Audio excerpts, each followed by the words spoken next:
The Mannin Line with Andy Wint.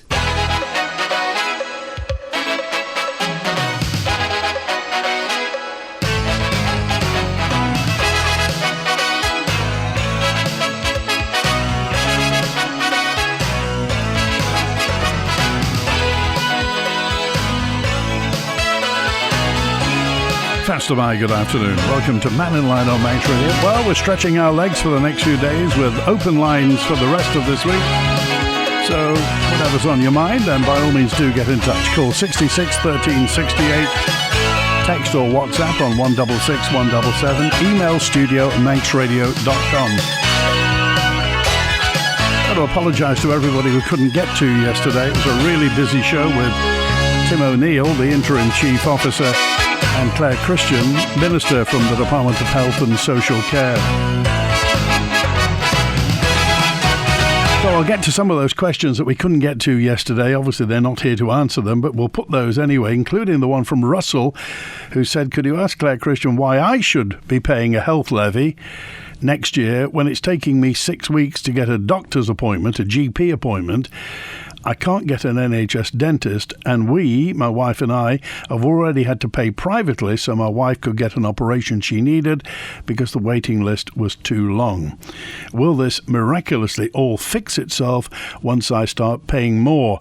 I doubt it, says Russell. Well, I hope we got to the somewhere into the nub of that question yesterday. And I must stress again, this has been happening for years. When there was no Manx Care, the DHSC used to set a budget and then would go back for more money from Tynwald. Now it just seems that Manx Care is having to handle that hot potato, overspends, and Claire Christian said yesterday, is it the wrong budget or are they spending too much? Well, nobody quite knows. So we'll see. Text, email, call, WhatsApp, that and anything else you want to talk about. Let's get to Howard with us now. Hi, Howard. Hi, Andy. Grand day. One question I was hoping to be able to ask Claire or the other chap that was with her, Neil, is it? But unfortunately never got on the radio. But with the increase in cosmetic surgery and the increase of fat jabs where you can purchase them privately, there was a program on the television about it where people were going like Tupperware parties, going around the houses. They were selling the needles, etc., to people, but they were not injecting them that way because they are not trained. So this leads the question, if someone has sold jabs here and they have a detrimental effect on their body, or they go for surgery, I don't know how many that are here on the island, private surgeries, etc., but definitely it's a lot in the UK and even more in Europe. So if something should go drastically wrong, and these people have bought these items and privately financed them, if something goes wrong, will Manx Care, the hospital here, have to prioritise these people for treatment to rectify the faults that they've brought upon themselves? Yeah, I heard about that situation where, as you say, there were these... what are they? They're actually, I think they're diabetic jabs, aren't they? Wegovy or Manjaro or what have you. They inhibit people's appetite. But as you say, and of course we had that situation, what was it, last week, where somebody found a needle on Port Erin Beach. Yeah, and another one the next day. Yeah. So, all this kind of DIY stuff, particularly with hypodermic needles, I'm guessing, I don't want to speak on behalf of the Minister, but I'm guessing they would have to pick up. I mean, however anybody gets an injury, they're there to serve and they're there to help them. Yeah, but if these people going to these various countries, etc., they must have some, or you'd think they would have some form of insurance. Right. And they're going for a specific operation. That insurance should, right, and it should, that's a magic word, cover any problems later on in life when they come back home again. Of course, and there's much tales about people going to places like Turkey and Poland for a full set of new teeth or what have you, or going for liposuction or getting the lips pumped up or what have you, or cosmetic stuff. Now, whether or not insurance would cover that, I don't know. If anybody's in the insurance trade and can tell us, it will be nice to know. Yeah, simply because if these people, they are vanity, operations they're having.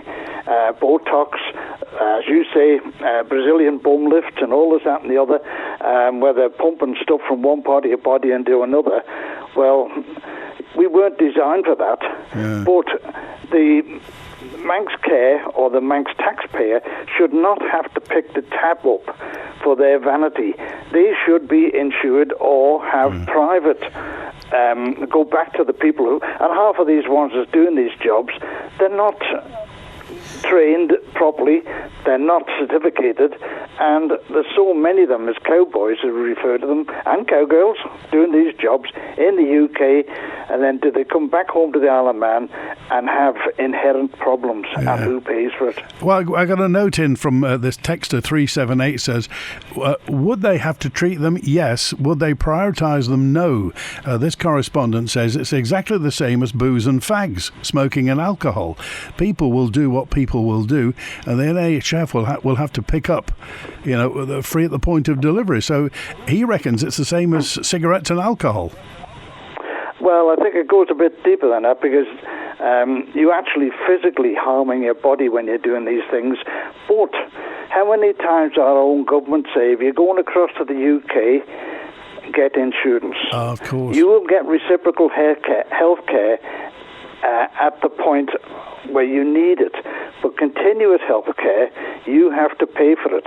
And that works both ways. Anybody coming to the Isle of Man, and our own government is saying this, pre-TT week and everywhere like that, and it's a wonder I haven't heard it on the radio this week because of the Grand Prix starting, but they don't insist on it, but they would prefer it, that you have healthcare insurance going away even to the UK, because you will not get continuous healthcare there, and you will get treated at the point of need, same as you will here, but you won't get continuous. Yeah, somebody's also mentioned there's a little bit of a parallel. Do you remember 10, 15 years ago, the kind of fad for gastric bands came in? Where people would lose stones and stones and stones.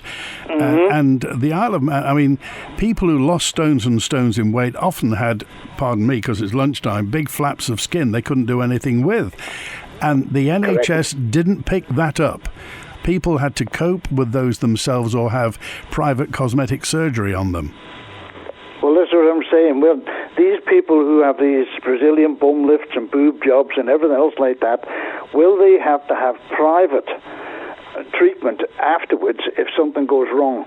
Or will the hospital here on the Isle of Man, which is very much restricted in what it can do, but they would then have to ship the people off the island at additional cost to a suitable hospital. So this is something that it wants to be made very clear to anybody going off island that the treatment, will have to be paid for, or it will be done at the taxpayer's expense. Yeah. Okay, Howard, interesting conundrum. Thanks for raising that. Just as a train of thought, a little bit of good news last night about the Portachee meadow trees. Oh, right. Yeah, I'll not say it on air. I'll send you a text up and let you know what's happening. Excellent. All right. Thanks, Howard. Good to hear from you.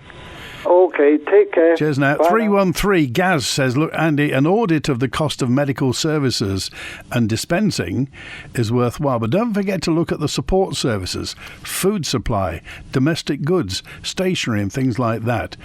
A top-to-bottom audit of the cost of medical services, he thinks should be happening. And, Julian's with us now. Hi, Julian. Hi, Andy.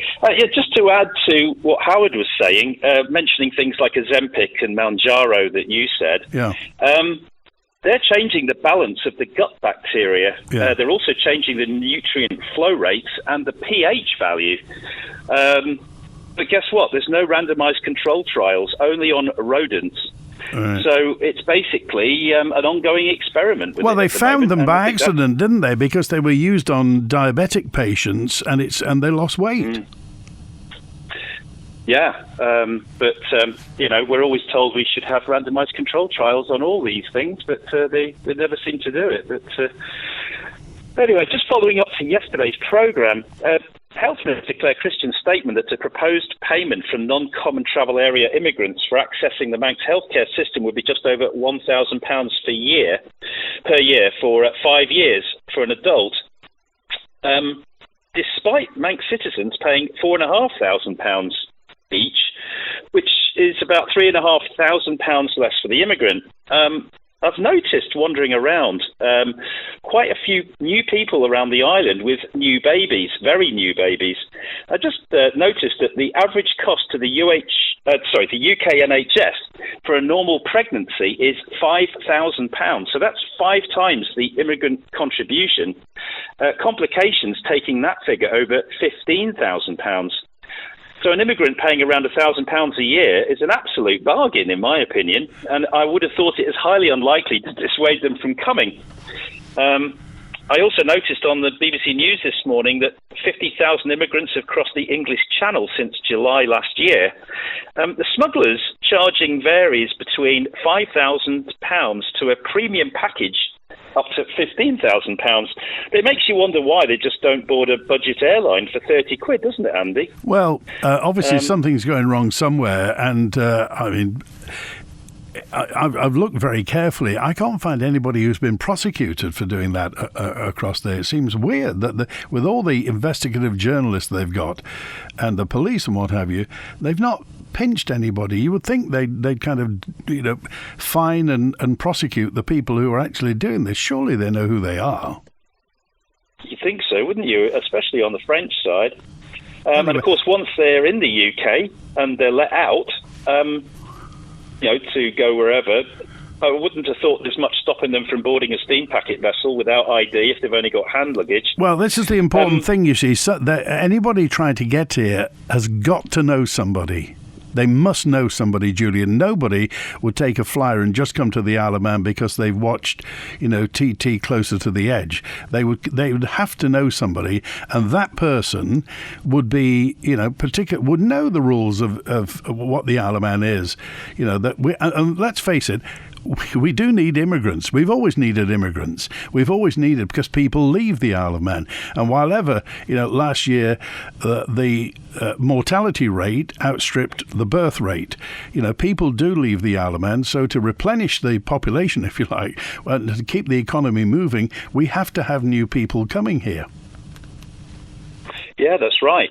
And I remember, I think I heard on the news that they'd noticed about the AI video that Diane had seen. She rang in, didn't she, a little while ago, mentioned it to you. Yeah. But there's probably no need for an AI video because they can theoretically board in safety on the new Manxman anyway, or the Mannin. Yeah. The Health Minister also mentioned drug price increases. I assume the drugs are transported here by the steam packet, so I wonder if the extremely high freight charges, which are under the direct control of the government, are partly responsible for the high drug prices. Well, I mean, the high freight charges are the business of the steam packet company. I mean, the fact that the Treasury happens to be the main shareholder, Mr. Thompson they'll be running the steam packet as they see fit, because remember, the steam packet is tasked with paying money to the Treasury. So Mr. Thompson is there to make as much money as possible. Again, I don't want to speak for him, but he's not running a social service. He's running a ferry company. But the knock-on effect on the drug price may be influenced if we're paying 5 times as much for the freight as the going rate. I also noticed at the same time as the Treasury Minister seeks to impose this new 2% health levy, well, starting at 2%, should I say, due to lack of funds, we're simultaneously being told to pay for a new wind farm, which is likely to be at least 100 million if you see how past history's gone, with the taxpayer taking all the risks with this new business model, effectively putting us in Ørsted's place, which is interesting considering the news yesterday that Ørsted share price has plunged a further 30%, and just this morning went down another 5%, a figure of 206.4 Danish kroners.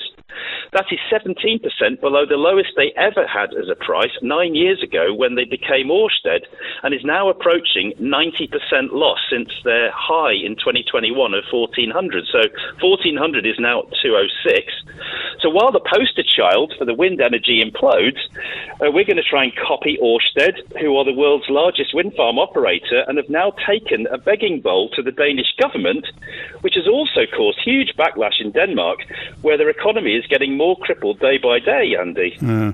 Well, a lot of this is to do with the fact. A lot of this is to do with the fact that the American president has basically, declared war really on renewable energy projects. He's just said he's not having anything of them, is he? Well, so why is it they pulled out of Hornsea 4 off East Anglia? They've also pulled their horns in from a Norwegian one as well. So it's nothing to do with America. I'll tell you what, though, based on what Diane was saying earlier, if I ever see a video showing Tynwald reversing the 20-mile-an-hour rollout, stopping the wind farm and setting new policies to increase our food security, this will make me go and check and see if that's an AI video. I'll tell you, Andy. All right. Thanks, Julian. Good to hear from you. Thanks, Andy. 22 minutes past 12. Sharon, a note in from yesterday. Sharon, we didn't get this till 1:45 yesterday afternoon. Sharon said, Andy, I've tried to call, but it's a busy programme.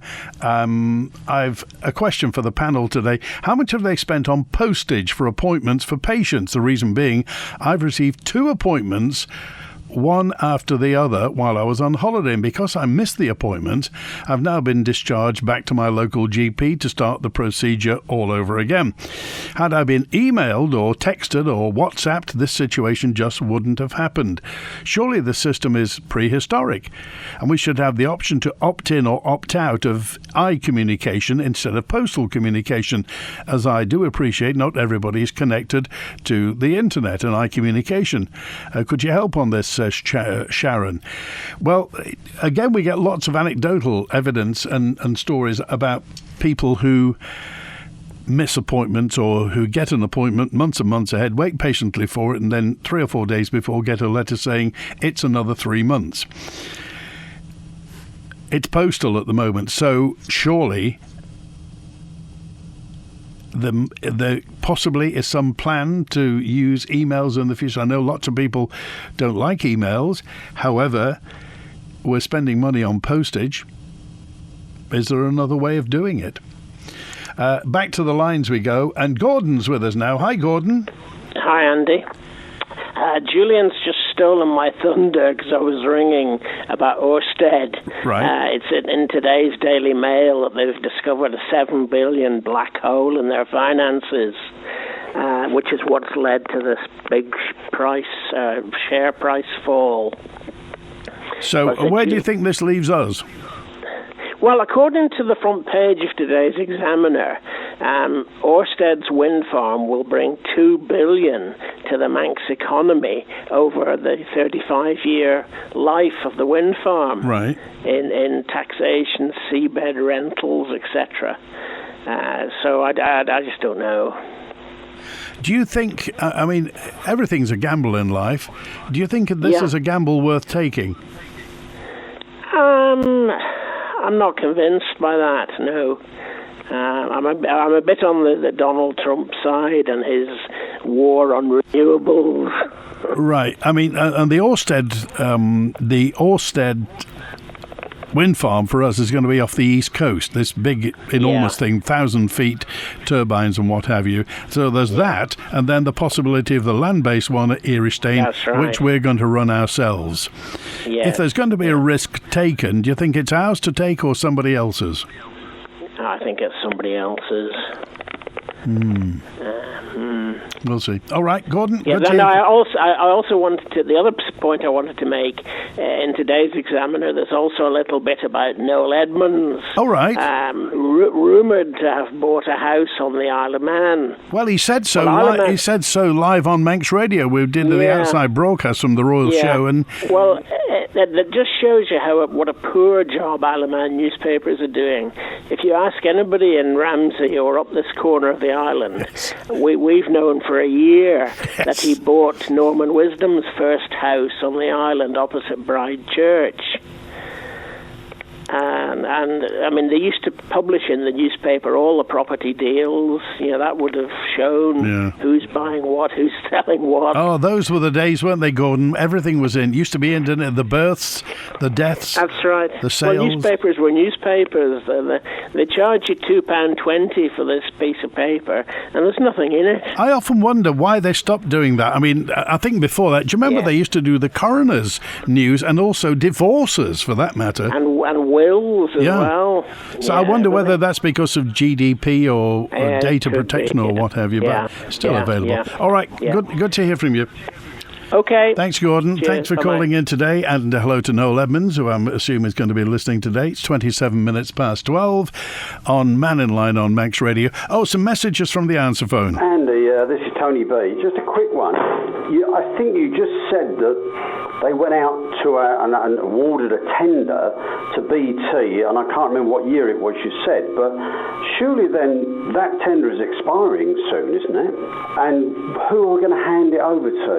Are we going to go out for a re-tender and see if we get a better deal out of somebody else, or are we going to stick with our preferred supplier, I'd guess, who is the one who we've given £10 million to, and we end up with not owning anything? So my question is, how are we going to protect our infrastructure, and what's the plan? Or is it, as usual, we're doing it for you and don't you worry about it? Good luck. Thanks, bye. Thank you, Tony. It was 1985 that the government announced it would award a 20-year licence to operate the telephone system on a tender process. British Telecom created a Manx-registered subsidiary, called it Manx Telecom, to bid for the tender. And they beat Cable and Wireless and won the licence. They won the tender, started under the new identity from 1987.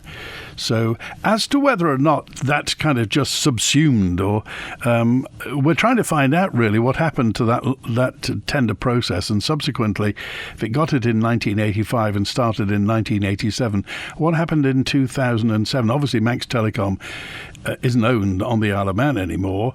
When British Telecom split, it became part of O2, who then sold it to Telefonica, who then sold it to HG Capital, who then floated it on the AIM market, and now the Basalt Investment Partners own Manx Telecom. And while we're at it, I got a note in from, thank you, Gillian. That was it, Gillian, who said to me, when are we going to get 5G on the Isle of Man? We've supposedly got 4G, but mine often defaults to 3G. Surely other places around the world have got 5G. What about us?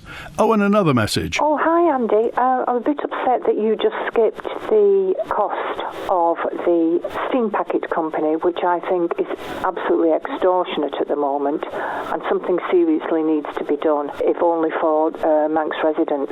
Can you please ask Michelle that? Thank you. That was after we spoke to Michelle Hayward last week about the steam packet company. Well, I'll just reiterate what I said. Steam Packet Company is an arm's length company, and it's operated as a ferry company.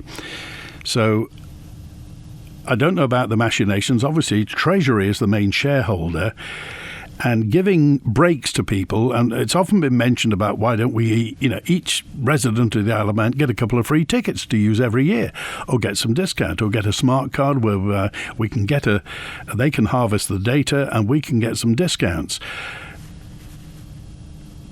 Where would that come from? I don't think it would come from the steam packet. Whether or not it comes from the government, Department of Enterprise, whether it's Visit Isle of Man, Locate Isle of Man, who would do that? So what do you think?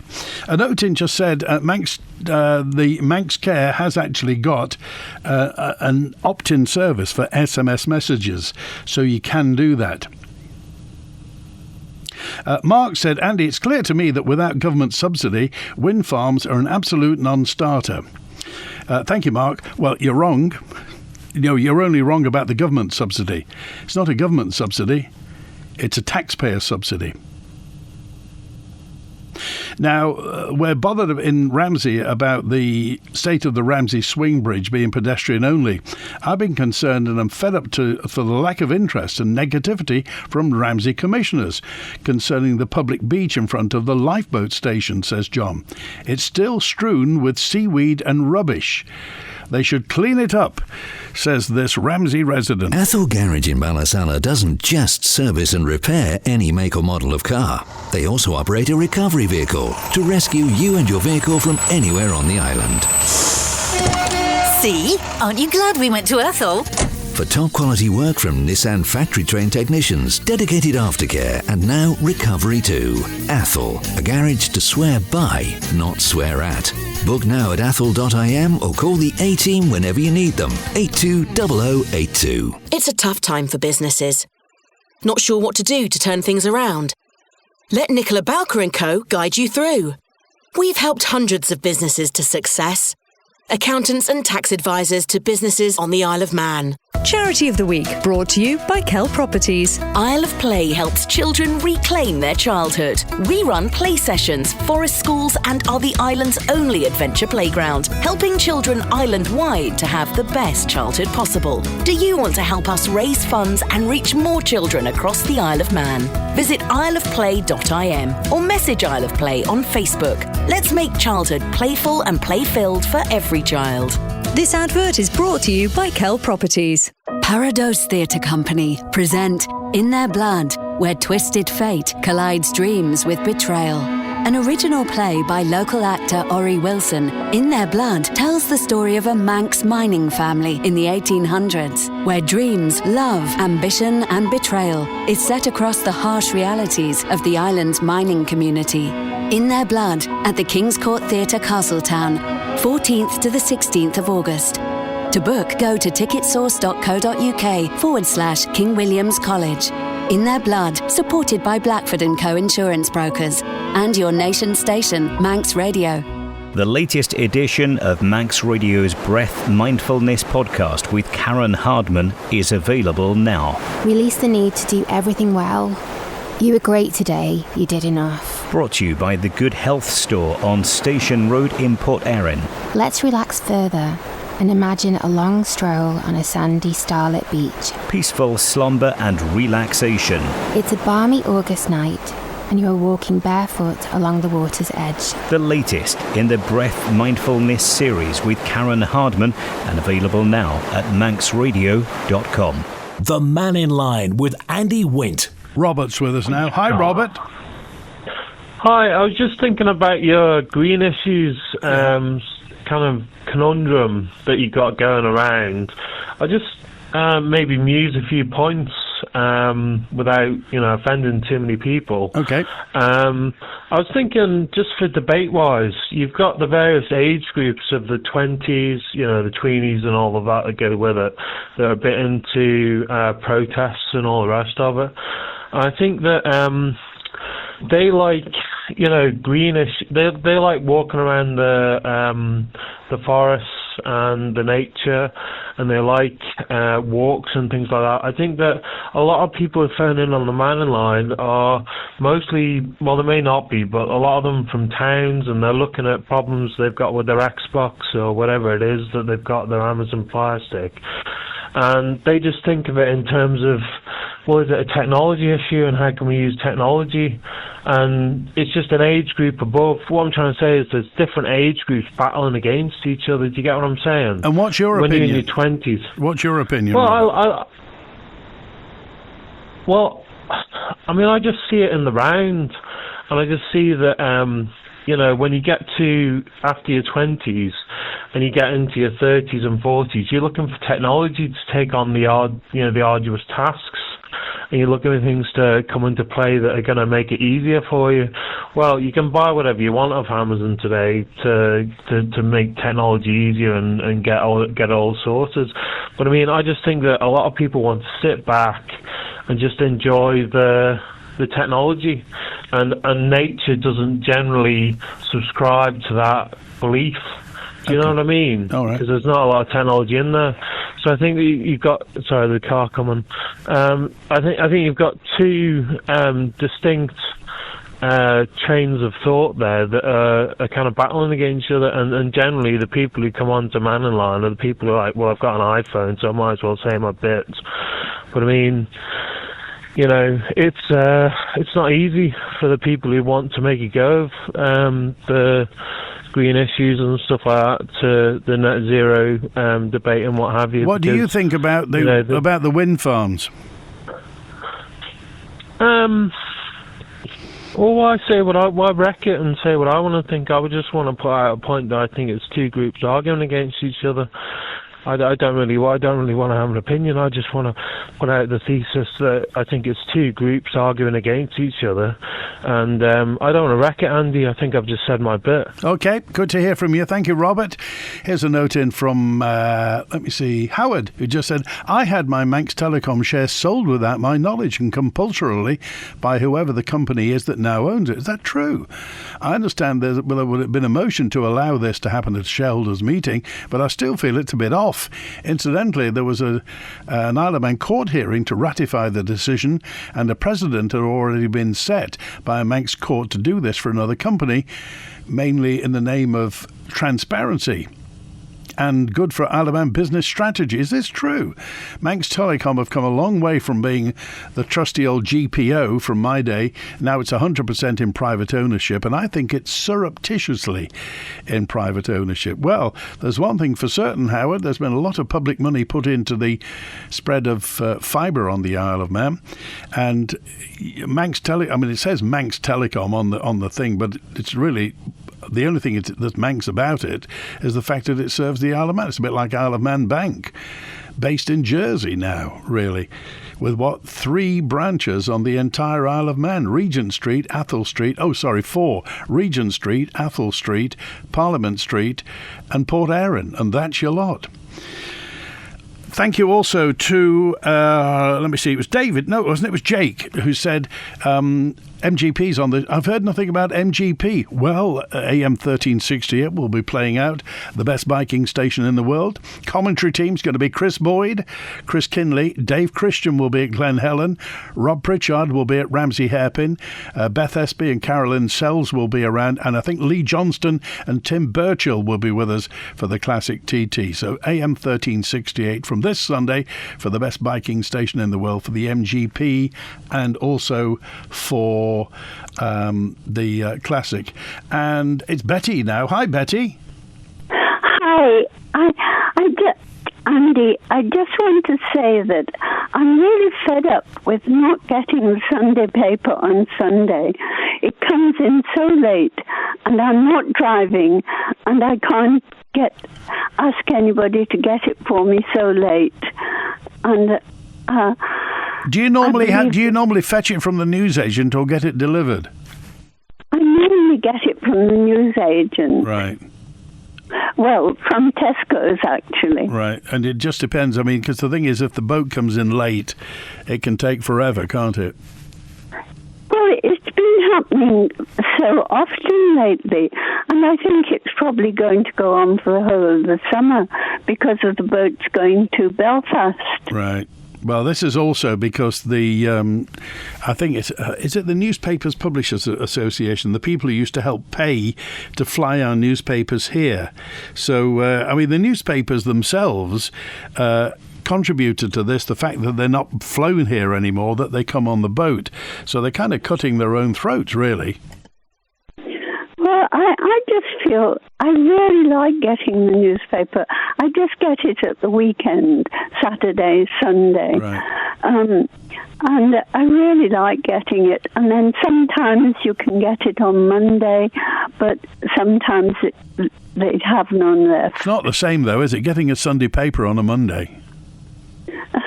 No, but it's better than nothing. Yeah. Okay, all right, Betty. All right, well... But I hope they're listening and do something about it. Well, I mean, the thing is, the wholesalers, GE Whites, their hands are tied, really, because they get the papers when they turn up, and it just depends who... I mean, obviously, it's got to be paid for to be flown here, and when the cost of flying it here obviously was a bit too much for whoever was paying it, and now they come on the boat, sadly. But I agree with you. The fact is, it's a little bit of civilization organisation that's been chipped away, not getting a Sunday paper on time. Yes, and I think it's down to the steam packet again in this case. They should have a boat available to take it to the Isle of Man. Okay, all right. Good to, Thank you, good to Andy. hear from you. Thanks for calling in today. We appreciate it. On the subject of Manx Care spending, this is texter 638 who just said, I noticed a number of divisional directors' posts paid well over £100,000 each, which is very worrying. Why is this being done when Manx Care is struggling with funding? From Mal. Thank you, Mal. They would probably, and again, I'm speaking on their behalf, they would probably say that's the going rate. That's what they would always say. That's the going rate. We seem to have this kind of management matrix put on us. Heaven knows where it came from, presumably from the UK, but that's what it is. And that's why when a job is advertised, it will be sort of paralleled with something perhaps in the UK or in England or in Scotland, and we end up paying the same, despite the fact we're a tiny jurisdiction compared to everybody else. Oh, Bonzo's with us now. Hi, Bonzo. Hello, yes, just listening to Julian, who I knew would be phoning in after seeing some of the headlines first thing this morning, to gleefully try and dance on Ørsted's grave. But as you so rightly point out, Ørsted's issues at the moment are from the fact that they have been absolutely stuffed by Donald Trump. And they've had to put up a lot of money up front for those EOS projects, and now they've been canned, or at least they're not going to happen until the Democrat administration comes back in. So they obviously are going to be very, very short of cash. Having to, and they'll probably get it or some of it back, but that will take an awful lot of lawyering, and it will take at least 5 or 10 years probably for them to get a proportion of the money back out of breaches of contract. But I mean, they knew that, Bonzo. He said that before he was elected. Yeah, but yes. Well, the problem was he was elected.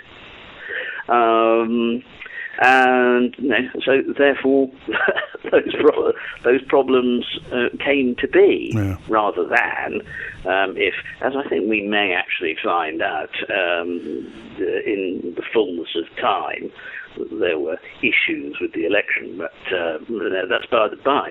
The thing is that Ørsted, of course, are now a bit strapped for cash, so they're having to do things like pull in on projects like Hornsey because it's just a question of cash flow. Right. Where does this leave us, though? It's not anything to do with the actual health of the business as such. So that's an external factor. But when it comes to this particular project, which is, even though we term it as a separate thing, Kervai, I always keep getting the names confused. What's the offshore wind one in Manx?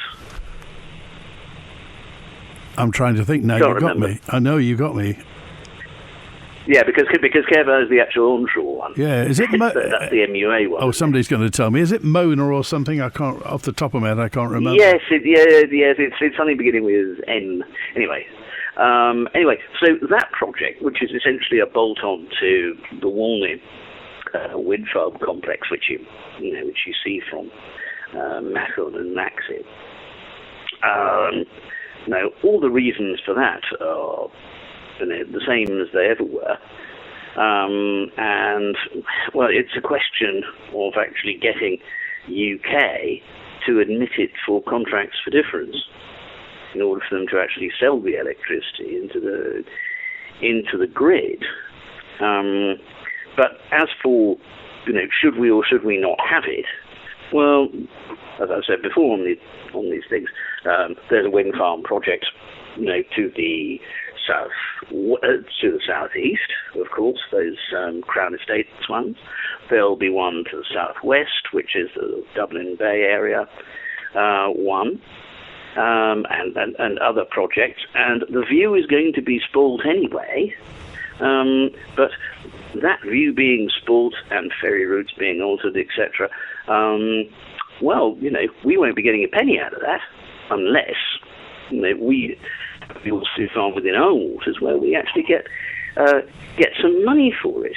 But when it comes to the onshore wind farm and how the costs are represented for that, we get to a larger problem, which explains some of the things with the health service and the PROM, in that people, the Tynwald, simply won't vote for anything like the realistic submission of a project's cost. You look at the Liverpool ferry terminal, its initial assessment was, 15 million? Now, 15 million to redevelop what was a disused dock, which hadn't been used for since the war, or since the 1950s, which was obviously going to need a lot of fettling. It wasn't just a question of, we'll build a terminal shed. Now, all the real works had to go onto the actual port structure itself, onto the walls and things to stop scouring and that sort of stuff. So that's the thing that's really, really hoisted the bill. So why do you think that the politicians are so averse to giving people the bad news about how much something will truly cost?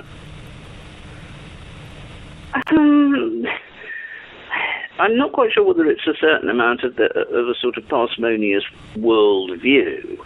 Because when you hear other things discussed in Tynwald, people worrying about £50,000 for something, well, yes, it's taxpayers' money, but £50,000 in the scheme of a 1.3, 1.4 billion budget, it's going to cost you more money to actually worry about the £50,000 and debate it in Tynwald than it's going to save if you do anything about it. So that's just silly. And you end up paying more in the long run. So you end up with a situation like the PROM, where you could tell that the PROM was going to cost 20 million plus. I mean, it hadn't been surveyed for years. God knows what was underneath. Of course you were going to know that. Yeah. So that was going to add into the cost. But, no, we can't. Well, no, that's far too expensive. So departments know that when they submit these projects, they submit the amount of money that Tynwald will vote for. Right.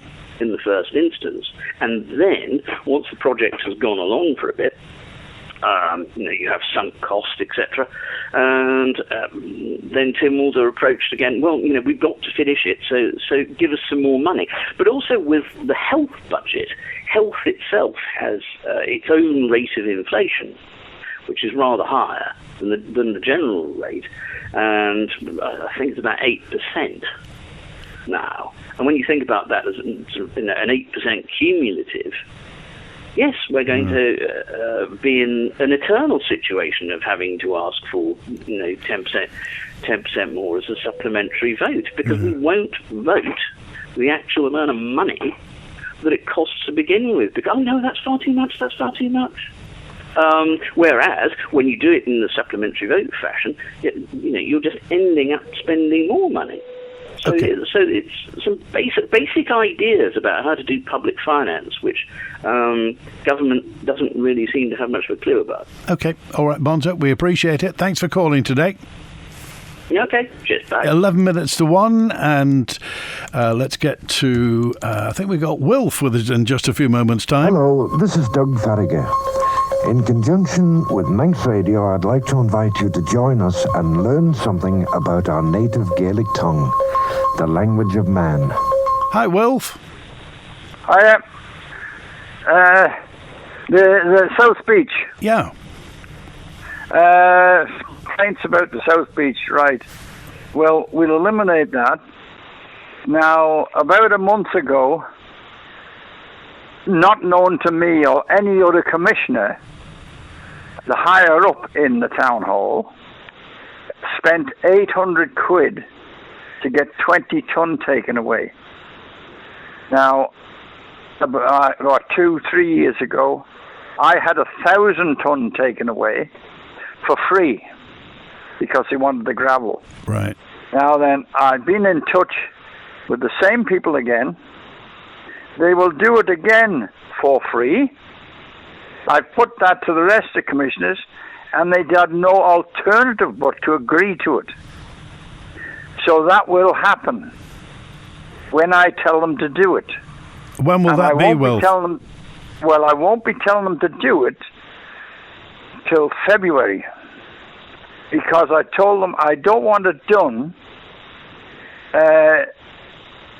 early on now, because it'll build up again, the grass will grow on it again before the spring or in the spring, and then next thing will be a bird nesting on it, and the beach will be fenced off.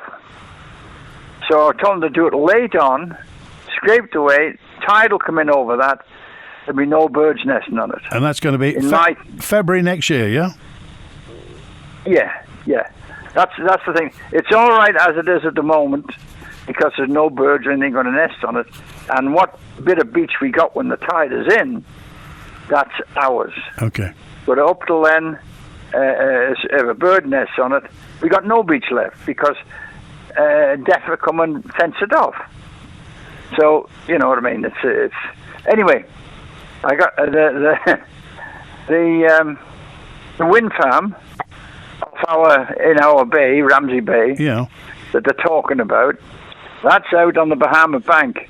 Now our bay is kind of is not quite a half circle, but the Bahama Bank goes the opposite way in a half circle, and it's near enough the Point of Air, and it's near enough Mackle Head, if you like. So these things are going to come straight across here, straight across the bay, which will be horrible. But what I'm thinking of is the likes of Mezeron, because they'll go in either direction, straight across out of our harbour, straight out. Now, these things are going to come from Laxey right down to the point, and you're not allowed to go near them. So does that mean there's no escape for Mezeron?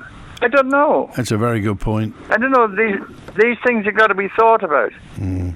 Now, and just another small thing, which, I just thought it was a little bit harsh myself. But anyway, I was in the street yesterday, parked on a disabled park, because I've got the sticker and everything, and I just got out, and an old friend of mine come hobbling down the pavement, and he said, "Are you authorised to park there?" And I said, "Well, yeah, look, there's the sticker." "I had one of them," he said. But he said, "I've had 2 new hips put in not long ago," he said, "and they took it off me." the ticket, because they said, "You're all right now, you're fit." Right. Thank you, Will. Okay. Good to hear from you. It's 6 minutes to 1. Hi, Liz. I see you've had your garage converted. We're desperate for more room. Yes, come through and have a look. John called Manx Property Conversions. We now have an extra bedroom, but it could be another reception room, kids' playroom or office. They also did our conservatory roof last year. We were so impressed, we got them back to convert the garage. Wow, I need that. What's their number again? Call MPC on 450 500. That's 450 500. Or find them on Facebook at Manx Property Conversions. We make oil heating easy with our range of services. Whether it's our free smart tank monitoring systems or just our efficient all-island deliveries, Ellen Vannin Fuels has it covered. Call us on 844 000 to find out more. Fed up sifting through applications and hitting dead ends? We get it. It's not the high-flying life a boss should have. So step away from the desk, make a coffee, and let us take the reins. Orchard Recruitment adds a refreshing change to your hiring process, getting to know your business and culture before finding you the right people. We won't send you any old CV. We'll cherry pick. Make your next onboarding fruitful. Visit orchardrecruitment.com. Check out the Groudle Glen Railway summer timetable for some great days out. Visit the Clifftop Tea Rooms and Sales Emporium, book a special steamed tea and join our free family train spotting challenge. Hop on the line that goes uphill to the sea, the Groudle Glen Railway. For times, see ggr.org.uk or visit on Facebook. The previous message was brought to you by QVH, the island's premier serviced offices and co-working space in the heart of Douglas. Call 639 940 for more information or visit qvhpremierofficespace.com. The Mannin Line with Andy Wint. Thank you, 582. We left our mobile number and signed a form. I think they do notify and do a reminder for an appointment, says Kath. So there is a way of doing that, apparently. Talking of Isle of Man Post, why don't you get Stu Peters on Mannin Line? Isle of Man Post has become laughable. Every can deliver a parcel to the island quicker than a first-class letter. I'm still waiting on the post from the UK, a letter sent first class on Friday, the 1st of August. What has happened to our post service? I'll drop Stu a line then, see if we can get the post office on and just see what's happening. Thank you, Dave. Message in also that just said regarding the, that's right, it's regarding the post, the Manx Care. Yes, you can opt into this service. There is a way of actually doing it. They've got an SMS appointment reminder service. You just have to opt in, says Pete. If you have done that, tell me about it. Is it easy? Is it easy to do? Regarding appointment reminders, got sent by text, got mine yesterday, but you have to opt in, says 121. That's the way of doing it.